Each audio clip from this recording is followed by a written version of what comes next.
제목은 그 하나와 그 아홉입니다. 자, 먼저 이 감사절, 우리 성경에 보면 구약에 3대 절기가 있습니다. 그것을 우리가 좀 아실 필요가 있는데, 첫 번째는 뭐냐면 유월절, 두 번째는 오늘 우리가 읽은 것처럼 맥추절, 마지막 세 번째는 이 수장절이 있습니다. 이것이 각각의 내용은 좀 다릅니다. 그러나 전체적인 틀 속에도 보면 이 유월절과 맥추절과 수장절은요, 감사하다라고 하는 하나의 그 주제 속에서 내용이 조금만 다릅니다. 예를 들어서 이 유월절은 이스라엘 백성들이 애굽에서 해방된 날, 우리 한국으로 말하면 8월 15일 강복절과 같습니다. 해방절이다라고 이야기하는데, 무엇에 대한 감사입니까? 내게 새 생명 주신 것에 대한 감사. 이것을 영적으로 표현하면 나에게 구원을 주신 것 감사. 이것이 바로 유월절입니다. 하나님이 유월절을 지키라고 했고요. 자, 두 번째, 이 맥추절은 무엇이냐? 이스라엘 백성들이 그 1년이다라고 하는 시간은 다 똑같지 않습니까? 이 속에서 이모작을 했습니다. 그래서 이 전반기에는 보리 농사 끝나고 후반기에는 예를 들면 쌀 농사를 했다 칩시다. 그러면 반년의 시간이 끝났을 때 하나님이 주신 첫 열매가 있잖아요. 그 첫 열매를 드리면서 하나님 앞에 맥추절로 드렸습니다. 그러니까 이 맥추절의 내용은 딱 한 가지입니다. 우리의 인생사에서 입으로 들어가는 것, 먹거리, 하나님 이것에 대한 감사, 이것을 하나님 앞에 첫 열매로 드립니다. 이것이 바로 맥추절이고요. 마지막 수장절은 뭐냐? 1년의 시간을 돌아보는 거예요. 하나님이 우리에게 주신 모든 풍성한 것을 저장하는 거예요. 저장하면서 어떤 생각을 갖느냐? 하나님이 1년 동안 우리에게 베풀어 주신 은혜가 한량 없습니다. 크십니다. 그래서 우리 보통 이 수장절은 한국의 절기로 말하면 수수감사절로 드려지고 있습니다. 내용은 조금씩은 달라요. 해방된 거, 새 생명 주신 거, 내게 먹을 거 주신 거, 내 삶 속에 은혜 주신 거. 그런데 내용은 똑같습니다. 바로 하나님 앞에 감사합니다. 그래서 오늘 우리는 맥추 감사주의를 맞이해서 우리는 이 두 번째 이 부분을 좀 같이 보셨으면 좋겠습니다. 자, 한국의 이 맥추절은요, 약간 이런 뜻을 좀 갖고 있습니다. 자, 먼저 맥추다라고 하는 뜻은 보리다라고 하는 뜻은 아니에요. 엄밀하게 말하면 수확의 절기를 이 맥추절이다라고 이야기를 하고 있습니다. 원뜻에 보면.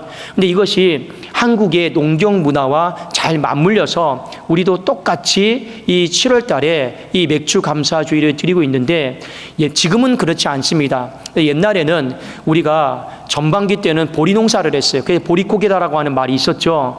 후반기 때는 뭘 했느냐? 이모작으로 쌀 농사를 했습니다.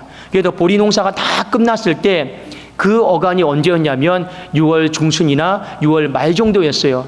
그래서 그 첫 수확을 7월 달에 하나님 앞에 드린 거예요. 그래서 성경의 이 절기와 우리의 이 한국의 농경 문화가 잘 맞아 떨어졌던 거예요. 그래도 우리가 맥추 감사절을 한국에서는요, 기독교가 들어온 이후로 계속 지키고 있었습니다. 근데 지금은 문제가 뭐냐? 더 이상 보리 농사를 하지 않아요. 그렇지 않습니까? 지금 우리가 쌀을 주식으로 살고 있지 않습니까? 그러다 보니까 아무래도 이 맥추 감사절의 의미나 이런 것들이 상당히 많이 퇴색되어져 가고 있는 것도 사실입니다. 어떤 사람은 이렇게 얘기해요. 맥추 감사절 왜 드립니까? 뭐 추수 감사절만 드리지. 이런 분도 솔직히 있는 것도 사실입니다. 그러나 여러분, 쉬지 말고 기도하라 말씀하셨던 것처럼, 범사에 감사하라 말씀하셨던 것처럼, 이 감사다라고 하는 건요, 100번을 한들 1000번을 한들 하나님 앞에 할 수만 있다라면 더 많은 감사로 나아가는 것이 하나님의 뜻인 줄로 믿습니다.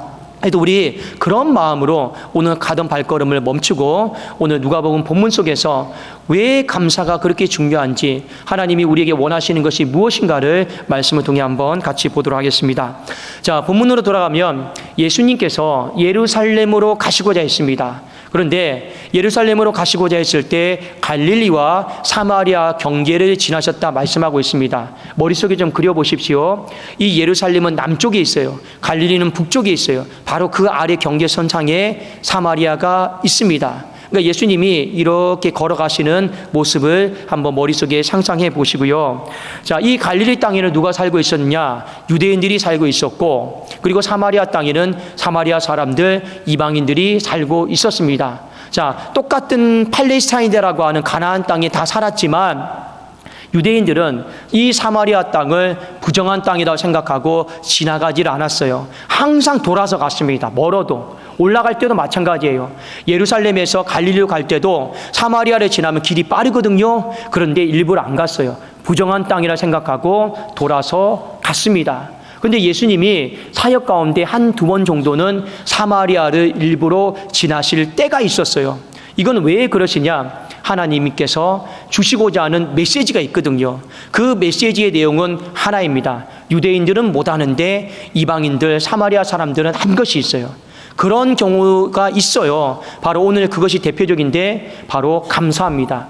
유대인들은 받은 게 많음에도 불구하고 귀한 것을 귀하게 여길 줄 몰라서 감사 안 하는 백성이고, 사마리아 사람들은 받은 것이 적음에도 불구하고 귀한 것을 귀하게 알고 감사했던 민족이었다. 그것을 오늘 빗대어서 오늘 꾸짖고 또 책망하시는 말씀이 바로 오늘 누가복음 17장에 있는 말씀입니다. 자, 오늘 본문에 보니까 10명의 나병 환자가 있어요. 옛날에는 문둥병이라고 그랬죠. 이 10명의 나병 환자가 이 멀리서 예수님을 바라보면서 예수 선생님, 우리를 좀 불쌍히 여겨달라고, 우리를 조금만 불쌍히 여겨달라고 소리를 오늘 말씀해 보니까 높이는 장면이 나옵니다. 자, 여러분, 소리를 높이다라고 하는 뜻을 좀 보실 필요가 있어요. 보통은 소리를 지른다, 소리를 외친다 이런 표현을 쓰는데 소리를 높인다라고 하는 표현을 쓰고 있어요. 이 높인다라고 하는 것이 왜 그러냐? 여러분, 어떤 뜻이냐면 역기 있죠. 우리 큰 무게 나가는 거, 그걸 들어 올릴 때 얼마나 많은 힘이 듭니까? 그렇잖아요. 바로 그 표현입니다. 이 소리를 높인다라고 하는 것은 들어 올린다라고 하는 뜻을 갖고 있어요. 그러니까 이 지금 나병 환자들이 보통의 건강을 가지고는 여러분 이렇게 표현할 수가 없어요. 정말 간절한 마음을 갖고 하나님 정말 내 인생을 살려달라 이 마음을 갖고 소리를 높이고 있는 것, 들어 올리고 있는 것을 보신 거예요. 그래도 예수님이 이걸 보시고 묻지도 따지지도 않고 오늘 치유해 주시는, 고쳐 주시는 사건이 있습니다. 여러분, 믿음이다라고 하는 것도 중요합니다. 그러나 여러분의 믿음 생활하면서 또 하나 중요한 게 뭐냐? 하나님 앞에 간절한 마음도 잊어버리지 마십시오. 왜요? 하나님 앞에 그 간절함이요, 그 아버지의 마음을 움직여요. 그래서 여러분 간절함도 무시를 할 수가 없습니다. 자, 그런데 예수님이 17장 14절에 보면 그 간절함을 보셨어요. 그리고 뭐라고 말씀하셨냐면 보시고 이르시되 가서 제사장들에게 너희 몸을 보이라 하셨더니 그들이 가다가 깨끗함을 받았다. 이렇게 되어 있습니다. 여러분, 고치는 방법이 안수도 아니었어요. 기도해 주는 것도 아니었습니다. 어떻게 말씀하셨습니까? 그러나 너희 몸을 제사장들에게 가서 보여줘라. 이게 끝이었어요. 이걸 우리가 좀 주목해서 좀 보실 필요가 있습니다. 자, 이것은 구약의 율법에 근거해서 예수님이 말씀하신 거예요. 자, 레위기 14장 3절에 보면 한번 띄워주실까요? 같이 한번 읽어보겠습니다. 자, 시작. 제사장은 진영에서 나가 진찰할지니 그 환자에게 있던 나병 한 부가 나았으면, 이렇게 되어 있죠. 자, 구약시대 때 보면 나병이 걸렸습니다. 나병이다라고 판단하는 사람이 누구냐? 제사장이에요. 또 동시에 이 나병이 나았잖아요. 그러면 이 나병이 온전히 나았다라고 하는 걸 확정 판결해 준 사람이 누구냐? 바로 제사장입니다. 제사장이에요. 예수님은요, 안수도 하지 않았고 기도도 하지 않았지만 이걸 염두에 두고 제사장에게 가라. 제사장에 가서 확정 판결을 받았으면 좋겠다. 이렇게 오늘 말씀을 하셨습니다. 자, 다시 본문으로 돌아가요. 이 10명의 나병 환자들이 그 예수님의 말씀에 순종해서 전부 다 한 방향으로 갔어요. 어디로 갔습니까? 제사장에게로. 뭐하러 간 겁니까? 확정 판결 받으러. 이 가던 중에 내 몸이 낫게 된 걸 경험을 하게 된 것이었습니다. 가다가 다 나았어요. 그런데 문제는 뭐냐? 10명이 똑같이 한 곳을 가고 있고 10명이 똑같이 가다가 나왔는데 한 사람만 돌아와서 예수님께 감사하고 영광 돌리고 나머지 9은 그대로 제사장에게 갔다라는 거예요. 그러면서 예수님이 이런 말씀하셨습니다. 누가복음 17장 16절에 보십시오. 예수의 발 앞에 엎드려 감사하니 그는 사마리아 사람이라. 그 하나는 사마리아 사람이래요. 그 9은 갈릴리에 있는 유대인들이라는 거죠. 그러니까 제가 아까 서두에 말씀드렸죠. 정말 받은 은혜가 많은 사람들, 유대인들이, 이스라엘 백성들이 얼마나 많은 은혜를 받았습니까? 근데 귀한 걸 귀하게 여기지 못해요. 그리고 감사가 안 된다라는 거예요. 오히려 정말 작은 은혜를 받았던 나중된 자가 귀한 것을 귀하게 알고 하나님 앞에 와서 감사했습니다. 그래서 유대인들의 믿음을 책망하기 위해서, 먼저 된 사람들의 믿음을 책망하기 위해서 예수님이 지금 이 말씀을 하셨습니다. 그러면서 예수님이 서운한 마음을 말씀하셨어요. 17절과 18절 한번 같이 한번 우리 읽어봅시다. 17절 18절입니다. 시작. 예수께서 대답하여 이르시되 10사람이 다 깨끗함을 받지 아니하였느냐? 그 9은 어디 있느냐? 이 이방인 외에는 하나님께 영광을 돌리러 돌아온 자가 없느냐 하시고, 소위 말하면 화장실에 들어갈 때 마음하고 화장실에 나올 때 마음이 다르다라는 거예요. 정말 급할 때는 내 간이고 쓸개고 다 빼줄 것처럼 말하지만 내 문제가 해결되고 나니 모른 척하는 거예요. 이 부분에 대해서 예수님이 서운하다, 탄식이 된다, 가슴 아프다, 이 부분에 대해서 이야기를 하고 있습니다. 여러분, 사람이 별거 아닌 것 가운데 서운한 것 같죠? 그런데 이 별거 아닌 걸 많은 사람들이 못해요. 만약에 어떤 사람들이 여러분을 아낌없이 도와주고 또 가르쳐주고 섬겨줬다고 생각해 봅시다. 그러면 사람은 솔직히 그래요. 듣고 싶은 말은 딱 한 가지입니다. 그냥 고맙습니다, 감사합니다. 근데 이걸 못해요, 사람들이요. 그리고 오히려 나중에 내가 실력이 늘고 어떤 뭐가 학습이 되면 내 힘과 능력으로 된 것처럼 오히려 뻐기고 자랑하고 교만한 사람들이 얼마나 많이 있는지 모릅니다. 그게 인생의 현실이에요. 그거 감사합니다, 그거 고맙습니다 한마디가 뭐가 어렵습니까? 근데 그게 안 돼요. 그게 어렵다라는 거예요. 그것 때문에 우리는 서운해하고 가슴 아파하는 경우들이 많이 있습니다. 하나님 마음도 똑같습니다. 우리에게 베풀어 주신 은혜가 커요. 다 주님이 주신 거예요. 그럼에도 불구하고 우리는 감사합니다, 고맙습니다, 이게 제대로도 안 돼요. 내 힘과 능력으로 된 것처럼 교만하고 그런 삶들이 너무나도 많이 있더라라는 겁니다. 그게 잘 안 된다라는 거예요, 감사가요. 자, 근데 예수님이 오늘 이 사건을 통해서 우리에게 주시는 메시지가 있어요. 왜 그러면 10명이 똑같이 고침을 받고 똑같은 곳을 달려갔는데 왜 한 사람만 돌아왔을까? 나머지 9은 왜 돌아올 생각을 하지를 못했을까? 이 부분을 우리가 좀 말씀을 통해서 보셨으면 좋겠다라는 겁니다. 자, 첫 번째 한번 같이 볼까요? 왜 한 사람만 돌아오고 9사람은 가던 길로 계속 갔느냐? 이유는 딱 한 가지입니다. 이 병이 가다가 나았기 때문에 그래요. 이게 문제인 거예요. 자, 제가 서두에도 말씀드렸죠. 정말 이 병이 예수님이 안수해 주시고 기도해 주시면요, 내가 나았잖아요? 그러면 예수님이 기도해 주셔서 고쳐주셔서 나았구나, 이런 생각을 가져요. 근데 솔직히 저는 이것도 믿지도 않습니다. 왜요? 기도해 주고 나도 나중에 가면 또 딴소리 하는 분들이 많아요. 진짜로 그래요. 정말 안수받고 기도받고 나도 나중에는 내가 약 먹어서 내가 또 뭔가 어째서 여러 가지 다른 변수들이 들어가지고 치료됐다라고 말하는 사람들이 많아요. 근데 우리 좋게 생각합시다. 정말로 예수님이 안수해주고 기도해줘서 나았으면 치료의 근원이 예수님이 있음을 믿고 인정할 수 있잖아요. 근데 문제는 뭡니까? 가다가 나았단 말이에요. 기도해준 것도 아니고 안수해준 것도 아니니 이들의 마음속에 다 똑같이 나았을 때 고민이 들겠죠. 무엇 때문에 나았을까? 근데 그 중에 한 사람만이 아니다, 예수님이 우리를 보내놓고 기도해 주셨다, 예수님이 우리를 보내놓고 반드시 치유의 능력을 베풀어 주셨다, 한 사람만 그렇게 생각하고 나머지 9은 뭔 소리냐, 우리 기도받은 것도 없다, 우리 안수받은 것도 없다, 이거 우연이다, 다른 변수를 갖고 오는 거예요. 그러니까 가던 길을 그대로 가는 거죠. 여러분, 우리의 신앙생활 가운데 여러분들이 좀 인정하셔야 될 게 있어요. 지금 우연이다라고 하는 이 모든 수를요 다 좀 내려놓으십시오. 이 우연이다라고 하는 건 하나님 외에 다른 모든 수를 말합니다. 약도 될 수 있고요, 여러분 내 노력도 될 수 있고 내 열심도 될 수 있고요, 이 모든 것이 다 우연 속에 들어가는 것, 다른 변수들이요. 그런데 이것이 예수님이 오셨을 당시에 이런 일들이, 배경들이 많이 있었어요. 마가복음 8장에 보면 예수님이 한 눈먼 자를 고치시는 사건이 나옵니다. 근데 여러분, 이 눈먼 자를 고칠 때 특이하게 고쳐요. 안수를 하시는데 어떻게 안수를 하냐면 안수를 하고 나서 예수님이 2번 안수를 하십니다. 여러분 생각해 보세요. 예수님이 하나님이십니다. 창조주이십니다. 그런데 한 번도 두 번 안수하신 적이 없어요. 귀신을 쫓아냈을 때 한 번에 꾸짖어서 쫓아냈지 두 번에 걸쳐서 쫓아낸 적이 없습니다.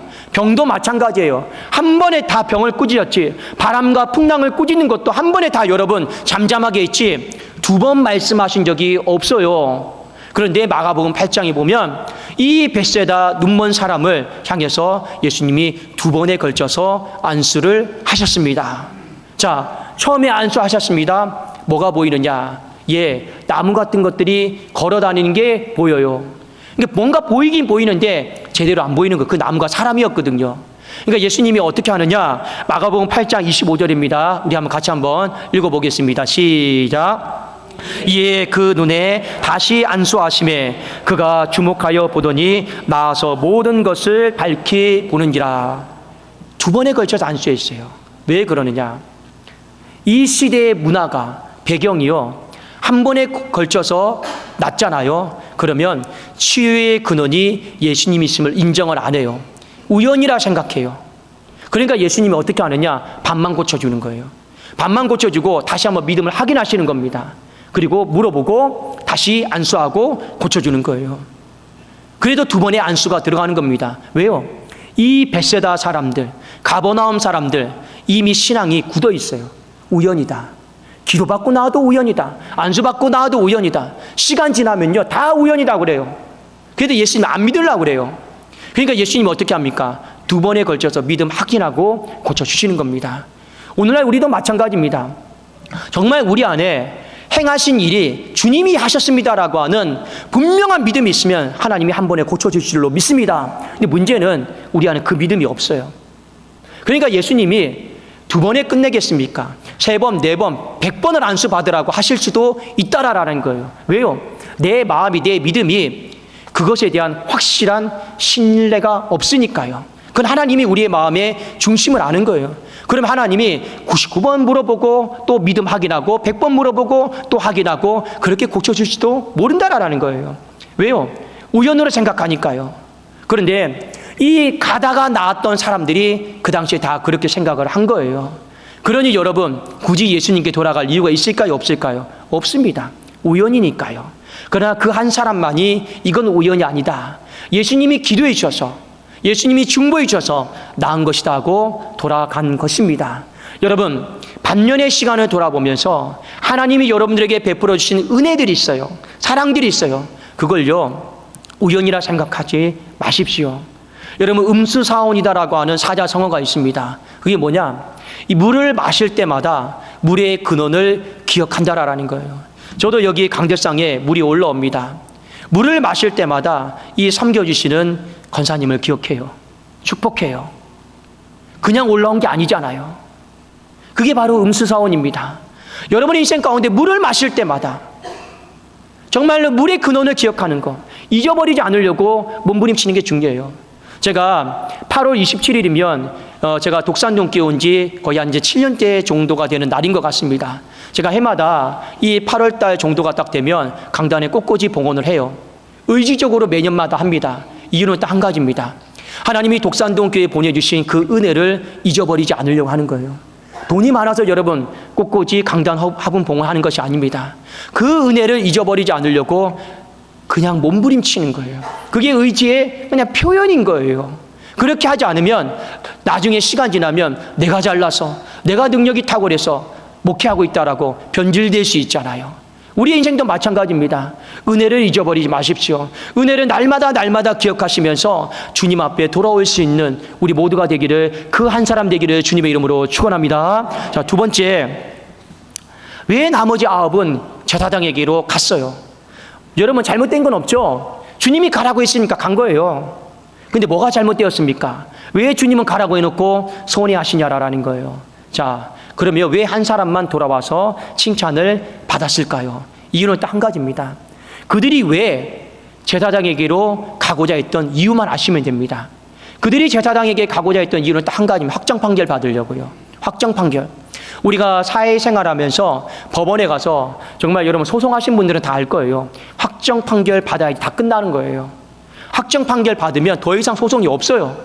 더 이상 문제될 게 없습니다. 그만큼 여러분 어려움 당한 사람은 확정 판결 받는 것이 중요해요. 자, 그런데 나병 환자들에게도 확정 판결을 받는 게 너무 중요합니다. 왜 중요하냐? 내 몸을 제사장에게 보여주고 나았다라는 걸 확정 판결을 딱 받잖아요. 그 다음에 이제 어떤 일이 시작이 될까요? 내 삶이 묶여있던 것들이, 가둬져 있던 것들이 다 풀려나게 되어 있습니다. 지금까지는 나병 환자들이 같이 공동체 생활을 할 수 없어요. 걔도 격리 생활을 해야 돼요. 걔도 묶여있는 생활을 해야 돼요. 직장 생활도 못해요. 취직도 안 돼요. 사람과 어울릴 수도 없어요. 식사도 같이 못해요. 그런데 확정 판결만 받아놓으면 뭐가 되느냐? 직장에 들어갈 수 있어요. 취직도 돼요. 밥도 같이 먹을 수 있어요. 여행도 다닐 수 있어요. 그러니까 그들의 인생 가운데 지금 뭐가 중요합니까? 내 개인의 삶이 너무 중요한 거예요. 그래도 빨리 제사장에게 가서 확정 판결을 받고 싶은 거예요. 근데 그 중에 한 사람은 누굽니까? 내 개인의 삶보다 더 중요한 게 있다. 하나님 중심적으로 하나님께 영광 돌리는 삶이 더 중요하지 않을까 해서 돌아온 사람이 바로 그 한 사람, 사마리아 사람입니다. 여러분, 우리가 불과 작년까지만 해도 코로나로 인해서 한 3년 동안 너무 힘들게 예배를 드렸습니다. 여러분, 우리 교회가 이 코로나 시대 때 예배를 중단하지 않고 계속 드렸어요. 여러분 기억나십니까? 정말 예배 숫자 맞추느라고요, 10명, 15명 맞추느라고 온 교인들에게 매주마다 전화해가지고 예배 드린 사람 접수받고 드리고, 접수받고 드리고. 여러분 기억나십니까? 철야 예배 드리며 경찰이 저 뒤에 서 있었어요.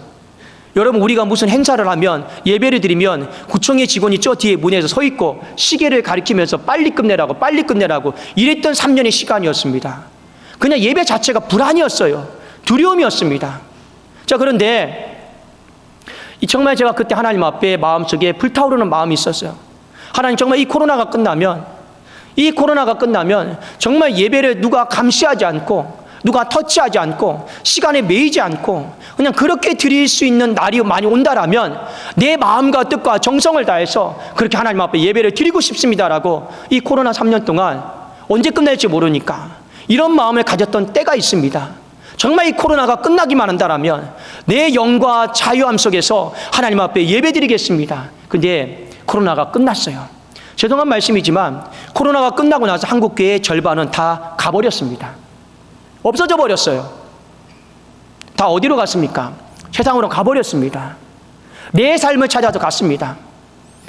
여러분, 제가 판단하는 건 아니에요. 어떤 분에게, 한국교회 어떤 분에게 물어봤습니다. 코로나 끝나면 제일 먼저 하고 싶은 일 뭐냐? 여행 가고 싶대요. 여러분, 여행 가는 게 잘못된 건 아니에요. 근데 마음은 안타까워요. 우리가 이 시간을 겪었으면 그래도 하나님 앞에 더 마음과 뜻과 자유함을 가지고 예배를 드렸으면 좋겠다라는 고백이 나왔으면 참 좋았을 뻔.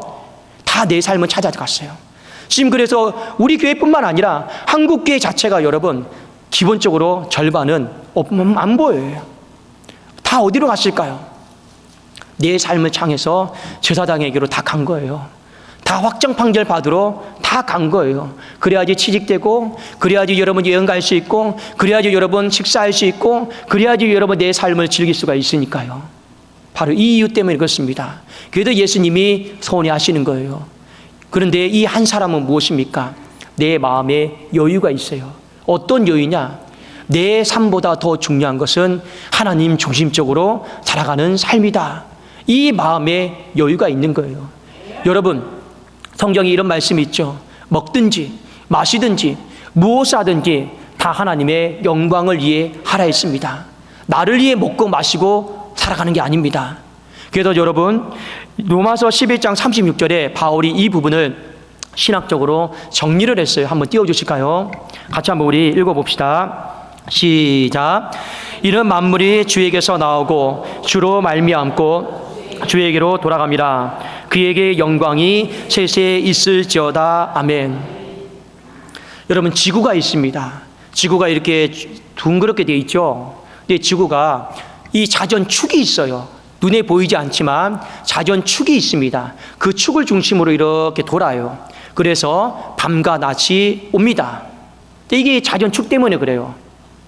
자, 그런데 사도 바울은 신앙의 사람은 그리스도가, 하나님이 인생의 축이 되어야 된다 하는 것을 말씀해 주고 있는 거예요. 그 축이 뭡니까? 만물이 주님에게서 나와서 주로 말미암고 다시 주에게로 돌아가야 된다라는 거예요. 이 그 하나에 대해서, 그 한 사람에 대해서 말씀하는 겁니다. 주님이 고쳐주셨고 주님의 힘으로 살고 다시 주님께 영광 돌리는 자리에 와야 된다라는 거예요. 이게 신앙의 축이에요. 이 신앙의 축이 내가 되면 안 된다라는 거예요. 나머지 9은 전부 다 나라라는 거예요. 나 중심적인 삶이다라는 거예요. 그러니 여러분, 주님께 돌아올 여유가 없어요. 그게 가능하겠습니까? 어려운 거예요. 그런데 이 한 사람은 신앙의 축이 있어요. 내가 아니고 하나님이에요. 그리스도예요. 그러니 만물이 주에게서 나오고 주로 말미암고 다시 주에게로 돌아가는 것이 어렵지가 않아요. 바로 이 부분에 대해서 이야기를 하고 있습니다. 사랑하는 여러분, 오늘은 맥주 감사주일입니다. 10명이다라고 하는 사람이 있어요. 1대 9다라고 하는 수치를 통해서 알 수 있듯이 감사다라고 하는 건 생각보다 어렵습니다. 감사 쉽다고요? 어려워요. 한 사람만 10%입니다. 나머지 90%는요, 감사가 그만큼 어렵다라는 거예요. 이건 우리의 마음속에 귀한 것을 귀하게 여기는 마음이 근본적으로 우리는 없어요. 우리는 다 내 잘난 맛에, 내가 똑똑한 맛에 살고 있다고 착각하는 사람들이 많이 있거든요. 그만큼 귀한 것을 귀하게 여기는 것이 잘 안 됩니다. 근데 오늘 말씀을 통해서 주님이 가던 발걸음을 7월 2일 날 멈추게 하신 거예요. 더 이 상태로 가면 안 된다.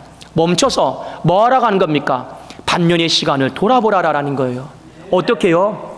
은혜 주신 분, 그 은혜 주신 분, 나를 위해 밤낮으로 대제사장으로서 기도해 주시는 분, 간구해 주시는 분, 그 하나님의 은혜로 네가 살아가고 있는 것이다. 그거요, 또 새기고 또 새기고 묵상하라라는 거예요. 그 은혜 까먹으면요, 지난 모든 시간들이 내 힘이요, 내 능력이요, 내 잘난 맛이에요. 감사가 되겠습니까? 안 되는 거예요. 반년의 시간, 다시 한번 여러분 시간을 돌아보면서 주신 그 은혜를 가볍게 여기지 마십시오. 귀한 것을 귀하게 여길 수 있기를 주님의 이름으로 축원합니다. 또 하나, 반년의 시간에 서 있어요. 이제 남은 반년에 살아야죠. 아직 오지 않았습니다. 그러나 여러분 믿음으로 선포하세요. 어떻게? 내 중심적으로 살지 않겠습니다. 하나님 중심적으로 하나님께 영광 돌리는 삶을 내가 살겠습니다. 여러분, 이 축이 나다라고 하면 그 뽑아버리시고 내려놓고 이제 하나님 중심적으로 내가 살겠습니다라고 하는 그 다짐의 반년의 시간이 될 수 있기를 주님의 이름으로 축원합니다. 그러면 뭐가 우리의 인생의 유익이냐? 돌아왔어요. 근데 주님이 오늘 이 나병 환자의 영도 고쳐주셨습니다. 영도 고쳐주신 거예요. 영도 고쳐주시고 육도 하나님이 고쳐주신 거예요. 그 근본이 어디냐? 바로 감사였습니다. 여러분, 너무 바쁘다고요, 너무 버겁다고요, 너무 신난다고요, 제사장에게 너무 달려가지 마십시오. 우리가 정말 가야 될 길은요, 바로 주님 품이다라고 하는 거, 저와 여러분이 잊지 마시고 그 주님 앞에서 100번이고 1000번이고 감사합니다, 감사합니다 고백할 수 있는 그 감사 속에서 영과 육이 강건하게 회복되어지는 교회, 가정, 여러분의 심령 되기를 주님의 이름으로 축원합니다. 우리 기도하겠습니다.